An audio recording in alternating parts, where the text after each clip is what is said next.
And Baruch said, "Hear, O Israel, the commandments of life, give ear to understand wisdom." Baruch 3-9. The breakdown, the architecture of preservation. We often fall into the trap of thinking of the commandments as a tax we pay to a demanding king.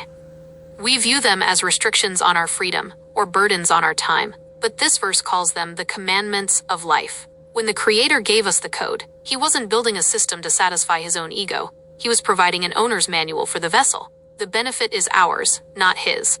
The Creator is already the Most High. He does not gain power when we obey, and He does not diminish when we rebel. Obedience does nothing for Him, but it preserves everything for us. The rules are safeguards. Think of a guardrail on a mountain road. The guardrail doesn't benefit the road builder. It exists solely to prevent the traveler from falling off the cliff. When we call the commandments rules we don't want to follow, we are like a driver complaining that the guardrail is limiting our ability to drive off the edge. The consequence of rebellion. When we break the commandments, we aren't just sinning in a religious sense. We are violating the laws of our own sustainability. When the human vessel stops operating according to the Creator's design, the system breaks down.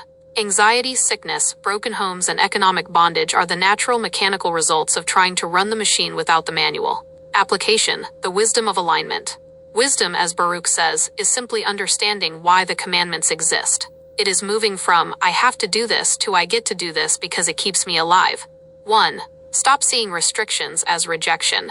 When you feel tempted to break a commandment, remind yourself, the Creator isn't keeping something good from me. He is keeping me from something that will destroy me. 2. Audit your terrible results. Look at the areas of your life that have gone terribly wrong. Are they the result of a system failure caused by ignoring a specific commandment? If so, the solution isn't to work harder, it's to return to the code. 3. The sovereignty of the code. True sovereignty is not doing whatever you want.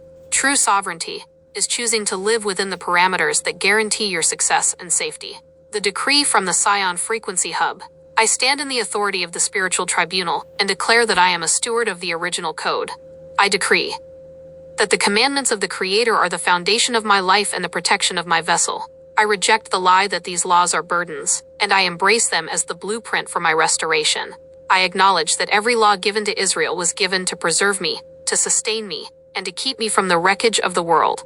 As I align my thoughts, my speech, and my actions with His design, the friction of chaos ceases, and the peace of the garden takes root in my home and in my business. I am not a servant of the system. I am a guardian of the code. I choose the commandments of life, and in them, I find my true liberty. So be it. Chosen frequency, 528 Hz, the frequency of transformation.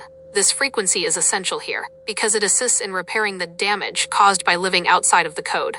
It supports the physical and spiritual recalibration required to stop breaking the rules and start operating in the order the Creator intended. It is the sound of a system returning to its original perfect state. Check the comments below for free resources and the link to the Scion Frequency Hub. If you're ready to honor your loved ones with a timeless tribute, order your custom Scion Legacy Original song or song in video today. Email me at scionlegacyoriginals@gmail.com to get started.